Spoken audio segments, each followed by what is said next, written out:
Good morning dear students. मैं अनुराग शिक्षा के प्रसार यूट्यूब चैनल पे आप सबका स्वागत करता हूँ।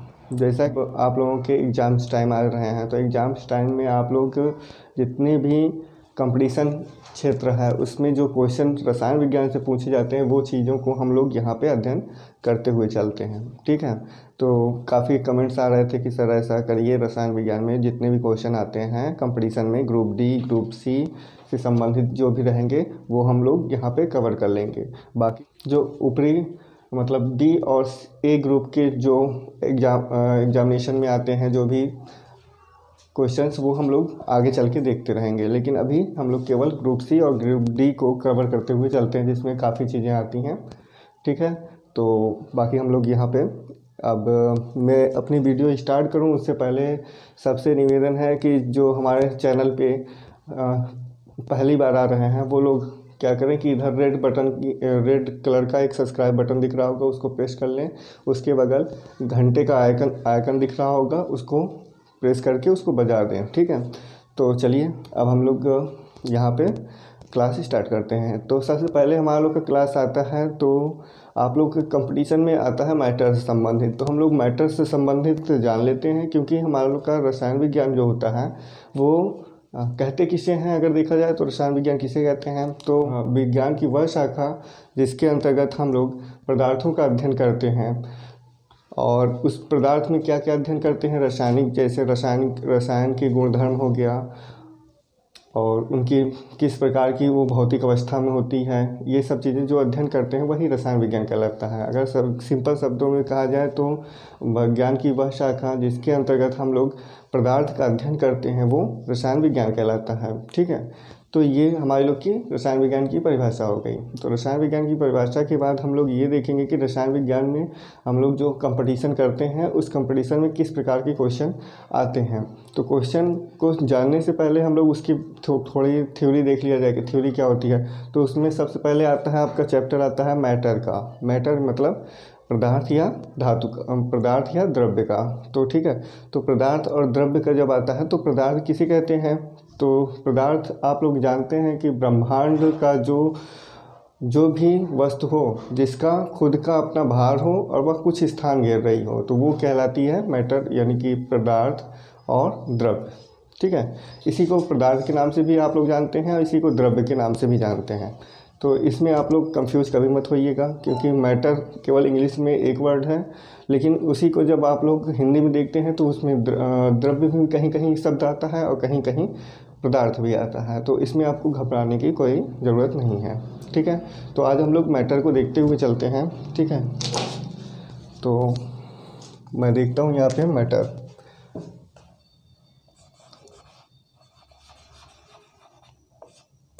जिसको हम लोग कहते हैं पदार्थ या द्रव्य।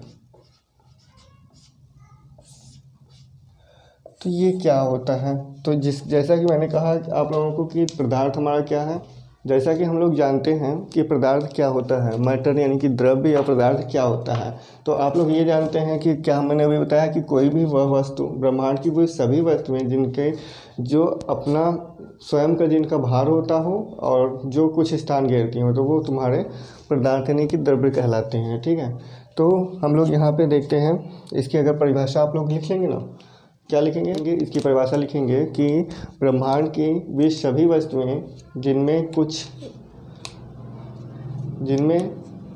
कुछ भार हो और वह कुछ स्थान घेरती हों तो वे तुम्हारी पदार्थ कहलाएंगी। ठीक है, आप भी पदार्थ कहलाएंगी। ठीक है, लिखिए आप लोग, इसका लिख लीजिएगा। चलिए मैं लिखवा देता हूँ। कोई वस्तु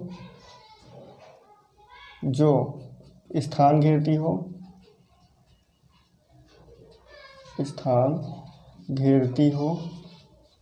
और जिसका स्वयं का भार होता है,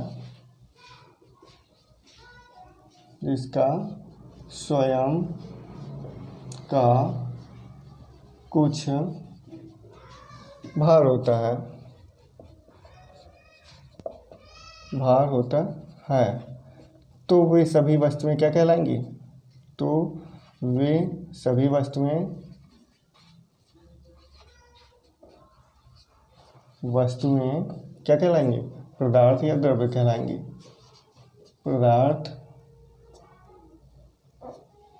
पदार्थ या द्रव्य,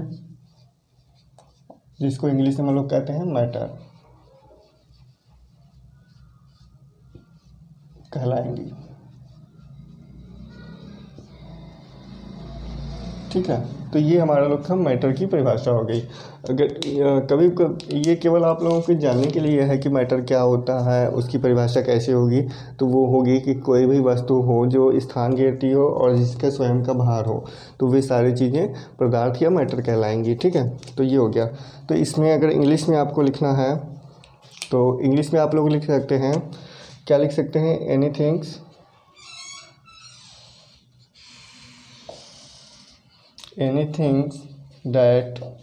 anything that is having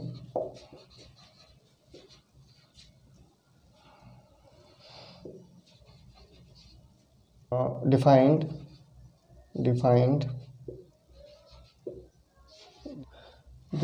mass and defined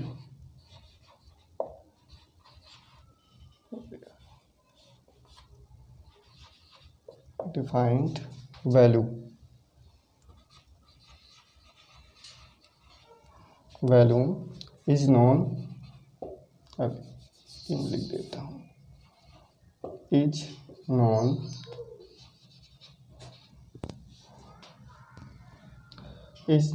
as matter। ठीक है, तो ये हमारी इंग्लिश में परिभाषा रहेगी इसकी कि anything that is having defined mass and defined value is known as, ये ऐड लिख दिया क्या, नोन एज मैटर। तो ये ऐसे हम लोग इसके परिभाषित करेंगे। ये परिभाषा आप लोग हमेशा याद रखिएगा। और इसके बाद हम लोग देखेंगे कि इसके स्टेट कितने होते हैं। तो स्टेट हम लोग यहाँ पर लिखेंगे, स्टेट ऑफ मैटर।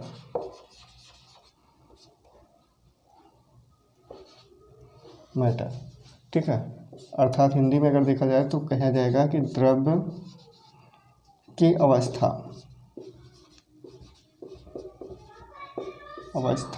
अवस्थाएं लिखिएगा। ठीक है, द्रव्य की अवस्थाएं। तो ये कितनी प्रकार की होती हैं, तो आप लोग तीन प्रकार तो हर सभी कोई जानते होंगे कि ठोस होता है, ठोस अवस्था होती है, पदार्थ की ठोस अवस्था होती है, पदार्थ की द्रव्य अवस्था होती है और पदार्थ की गैस अवस्था होती है। ये आप लोग तीन जानते हैं, तो ये तीन हम लोग लिख लेते हैं यहाँ पे। पहले देख लीजिए 1, 2 और 3।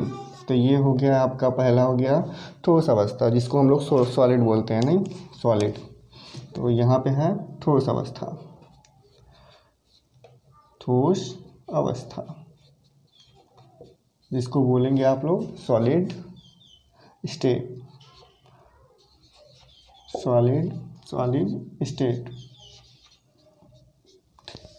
ठीक है, अब दूसरा आएगा आपका लिक्विड स्टेट, मतलब द्रव अवस्था। पहले द्रव लिख लेते हैं, हिंदी में पहले लिख रहे हैं, तो द्रव अवस्था, जिसको हम लोग बोलेंगे लिक्विड स्टेट।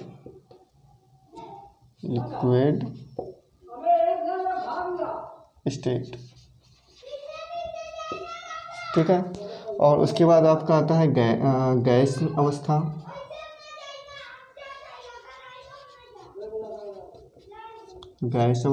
जिसको आप लोग बोलते हैं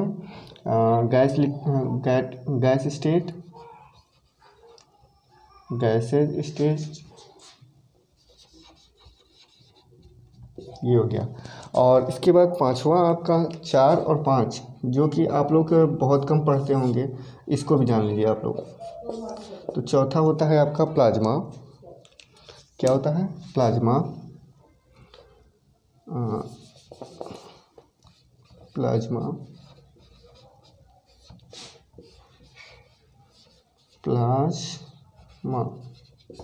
ठीक है, प्लाज्मा। और पांचवा होता है आपका बोस आइंस्टाइन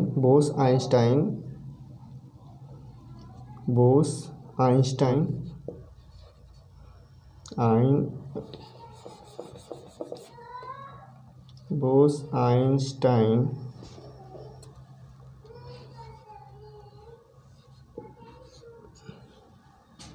कंडेंसेट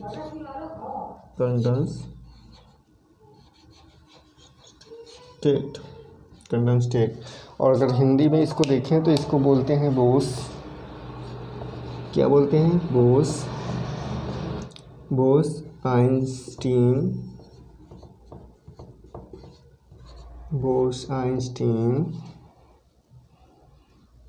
घनीभूत, ठीक है, ये हो गया। तो ये आप लोग इतना जानते हैं, ठीक है, कि आप लोग क्या क्या जानते हैं, स्टेट किसी भी पदार्थ को, मैटर अगर आप जानते हो, अवस्था जानते हो, तो उसका क्या क्या जानते हैं। आप जानते हैं कि ठोस अवस्था क्या होती है, इसको बोलते हैं सॉलिड स्टेट। दूसरा आपका है द्रव अवस्था क्या होती है, जिसको आप लोग लिक्विड स्टेट बोलते हैं। गैस अवस्था, गैसीय स्टेट। प्लाज्मा, तो प्लाज्मा एक खुद का स्टेट है, उसको भी अभी आप लोग बताएं, डिफाइन करेंगे। और यहाँ पे आपका ये वाला है, ठीक है, बोस-आइंस्टीन कंडेंसेट। तो ये हो गया। तो इसके बारे में हम लोग जानते हैं कि क्या क्या होता है। तो आप लोग जैसे कि आप लोग जानते हैं ठोस अवस्था। ठोस अवस्था क्या होती है, तो ठोस अवस्था जो है क्या होती है कि ठोस अवस्था ये है कि वह पदार्थ की वह अवस्था जिसमें आकार और आयतन दोनों निश्चित होता है, तो वो क्या कहलाते हैं, वो आपके ठोस कहलाते हैं, ठोस अवस्था कहलाती है। नहीं, पदार्थ की वह अवस्था जिसमें आकृति और आयतन दोनों निश्चित होते हैं, तो वो आपकी ठोस अवस्था करवाती है। तो और आपका अगला जो है, इनके अणु जो होते हैं एकदम पास पास में होते हैं, ठीक है। अणु कैसे होते हैं, ठोस अवस्था की जो अणु होते हैं एक दूसरे से सटे होते हैं, और ये एक दूसरे से सटे हुए होते हैं, और इनका जो घनत्व होता है सबसे अधिक होता है, ठीक है। ठोस अवस्था का घनत्व जो होता है सबसे अधिक होता है। आगे ये पहला हो गया, ठोस अवस्था हो गई। उसके बाद आता है आप हमारा द्रव अवस्था, लिक्विड स्टेट। तो लिक्विड स्टेट किसे कहते हैं, यानी कि द्रव अवस्था किसे कहते हैं, तो वह अवस्था, पदार्थ की वह अवस्था जिसमें आकार तो अनिश्चित होता है लेकिन उसका आयतन निश्चित होता है। आकार अनिश्चित क्यों होता है, लिक्विड कोई भी चीज़ ले लें, जैसे लिक्विड में हम ले लेते हैं पानी। अगर पानी है तो उसको किसी बोतल में रखेंगे तो बोतल का क्या रहेगा कि वो बोतल के फॉर्म में वो पूरा पानी उसमें भरा रहेगा। लेकिन अगर वही पानी को हम किसी गिलास में डालते हैं तो वो गिलास का आयतन ले लेगा, मतलब गिलास में जितना उसका गिलास का क्षेत्रफल होगा उसमें वो भर जाएगा। अगर वही पानी को हम ड्रम में डाल लेते हैं तो वो ड्रम का स्टेज ले लेगा, ठीक है। तो वो उसका आकार तो निश्चित नहीं होता है, उसका क्या निश्चित होता है, उसका लेकिन आयतन, मतलब अगर 1 लीटर पानी हम गिलास में डालते हों और चाहे वही 1 लीटर का पानी हम लोग डिब्बे में किसी मतलब मग में डालते हैं, या उसी पानी को हम किसी ड्रम में डालते हैं, तो उसका आयतन जो होगा वो 1 लीटर ही होगा, 1 लीटर से अधिक नहीं हो सकता है ना, क्योंकि उसको हम लोगों ने डाल के और उसको हमने देखा है कि 1 लीटर ही होगा। क्यों होगा, क्योंकि वो लिक्विड अवस्था में जो होता है आयतन उसका होता है वो होता है निश्चित, इसलिए, ठीक है। तो ये हो गया, आयतन हो गया। और इनके जो अणु होते हैं वो क्या होते हैं, ठोस की अपेक्षा कुछ दूर दूर होते हैं, और इनका घनत्व जो होगा वो ठोस की अपेक्षा कम होता है, नहीं, हाँ, ठोस की अपेक्षा कम होता है, ठीक है, ओके। अगला देखते हैं हम लोग गैस अवस्था। गैस अवस्था किसे कहते हैं, पदार्थ की वह अवस्था जिसके अंतर पदार्थ की वह अवस्था जहाँ पे ना तो उसकी आकृति निश्चित हो ना तो आयतन निश्चित हो। इसका मतलब क्या होगा कि आयतन निश्चित नहीं है और आकृति निश्चित नहीं है। क्यों नहीं निश्चित है, क्योंकि देखिए इस पूरे कमरे में देखिए उस जो हमारी गैस भरी हुई है, तो कोई भी गैस है, जैसे हमारा ऑक्सीजन है जिससे हम लोग सांस ले रहे हैं, तो ये ऑक्सीजन हमको दिखाई तो नहीं दे रही है, पहली बात। और दूसरी बात ये भी है कि वो उसका जो इसको हम लोग केवल महसूस कर सकते हैं ना, क्योंकि ये इनके जो कण होते हैं, कोई मान लीजिए कोई कण यहाँ पे है और कोई कण यहाँ पे है, इस तरीके से दूर दूर कण रहते हैं। और इनके जब दूर कण होते हैं तो इनका घनत्व कैसा होगा, इनका घनत्व भी सबसे कम होगा, ठीक है। तो ये हो गया, तो ये गैस अवस्था हो गई। गैस अवस्था के बाद आता है प्लाज्मा अवस्था। प्लाज्मा अवस्था किसे कहते हैं, तो गैस की वह अवस्था, यानी कि जब गैस को हम अधिकतम तापमान पर रखते हैं, ठीक है, जब हम गैस को अधिकतम तापमान पर रखते हैं तो वो कहलाता है, तब वो क्या बनता है, जब गैस को हम अधिकतम तापमान पर रखते हैं तो वही गैस को हम लोग प्लाज्मा के रूप में लेते हैं। जैसे आपका है कौन सा होता है ना, CFL में जो गैस भरी रहती है वो प्लाज्मा कहलाती है, क्योंकि उसका जो तापमान होता है, टेम्परेचर होता है, वो हाई होता है, ठीक है, अधिकतम होता है। बोस आइंस्टीन कंडेंसेट में जो होता है, इसका जो तापमान होता है वो कम होता है, बहुत ही कम होता है। मान लीजिए ये हाई होता है और ये वाला कम होता है, तो जब कभी भी कोई भी गैस होगा उसका तापमान कम होगा तो वो कहलाएगा आपका क्या, बोस आइंस्टीन कंडेंसेट, और अगर उसका तापमान अधिक होगा तो वो कहलाएगा प्लाज्मा, ठीक है। तो मतलब हाई प्लाज्मा, लो बोस आइंस्टीन कंडेंसेट, जिसको हम लोग हिंदी में अगर देखें तो बोस आइंस्टीन घनीभूत भी बोलते हैं, ठीक है। ओके, तो ये हो गया। अब इसके बाद हम लोग देखेंगे कि गतिज ऊर्जा क्या होती है। तो ये भी आप लोग जानते हैं कि गतिज ऊर्जा क्या होती है। कोई भी पदार्थ है तो पदार्थ में ही गतिज होती है ना, तो गतिज ऊर्जा क्या होती है। तो अगर कोई भी पदार्थ गति कर रहा होता है, मान लीजिए कोई भी पदार्थ, मान लीजिए ये है, तो इसको मैं ऐसे कर रहा हूँ तो ये गति कर रही है ना, तो इसके अंदर जो हम लोग लगा रहे हैं जो बल, यानी कि जो ऊर्जा लग रही है इसके अंदर, वही कहलाती है इसकी गतिज ऊर्जा। अर्थात जैसे मानव जैसे हम लोग हैं, आप हैं, हम हैं, कोई भी हो, तो वो जो सजीव वस्तुएं होती हैं वो खुद से चलती हैं, तो उनका पर्सनल खुद का गतिज ऊर्जा होता है। वो अपना खुद का जो उनके अंदर जो ऊर्जा वो खुद बना रहे हैं वो गतिज ऊर्जा कहलाएगी। लेकिन अगर कोई भी निर्जीव वस्तु जैसे ये है, तो इसको भी हम लोग ऐसे करवा रहे हैं, तो इसमें जो हमारे द्वारा लगाया गया बल जो होगा और जो इसके अंदर लग रहा है वही कहलाएगी गतिज ऊर्जा। इसको हम लोग ऐसे बाहर ठेल रहे हैं ना, इसको देखिए, ये देखिए यहाँ पे है, ये ऐसे जा रही है, तो इसमें इसकी गतिज ऊर्जा हो गई, अंदर इसकी हो गई, तो वो हो गया। और इसमें जो देखिए ठोस एक जल जो है एक ऐसा पदार्थ है जो हमारा ठोस अवस्था में मिलता है, द्रव अवस्था में मिलता है और गैस अवस्था में मिलता है। तो जैसे जल है, तो जल किस फॉर्म में रहेगा, जल फॉर्म रहेगा। तो मान लीजिए ये जल है, यहाँ पे जल है, तो जल किस फॉर्म में रहता है, तो वो रहता है द्रव, यानी कि लिक्विड फॉर्म में। लेकिन इसी जल को ही हम लोग जब जमाते हैं फ्रिज वगैरह में, तो वो चीज़ क्या बन जाती है, बर्फ़ बन जाती है। और जब बर्फ़ बनती है तो वो किस फॉर्म में आ जाती है, वो आ जाती है ठोस फॉर्म में, यानी कि सॉलिड स्टेट में। तो उसके बाद अगर हम वही जल को हम लोग गर्म करते हैं तो किस फॉर्म में आ जाएगा, वो गैस फॉर्म में आ जाएगा, यानी कि वाष्प बन जाएगा। और जब वाष्प बन जाएगा तो ये किस फॉर्म में आ गया, तो ये आ गया गैस फॉर्म में, जिसको हम लोग गैस अवस्था में, और जिसको हम लोग गैसी स्टेट भी बोलते हैं, ठीक है। तो ये हो गया। तो इसको मैं यहीं तक रखता हूँ, इसके बाद हम लोग अगली वीडियो पे आएंगे। तो इस तरीके से अगर आपको हमारी वीडियो अच्छी लग रही हो तो आप क्या करिएगा कि हमारे जो चैनल पे सब्सक्राइब कर लीजिएगा। सब्सक्राइब का बटन यहाँ पे रेड दिख रहा होगा आपको, और उसके बगल में आपको बेल आइकन दिख रही होगी, जो कि जिसको आप बजा दीजिएगा प्रेस करके, जिससे आपका हमारा नोटिफिकेशन जब भी हम कभी वीडियो डालें तो उसका नोटिफिकेशन आपको तुरंत ही मिल जाए, ठीक है। तो यहाँ तक ही आज का वीडियो, यहीं तक सेक्शन यहीं तक, और उसके बाद हम लोग आगे चलते हैं, ठीक है। ओके, तो आप लोगों का दिन शुभ हो। Thank you.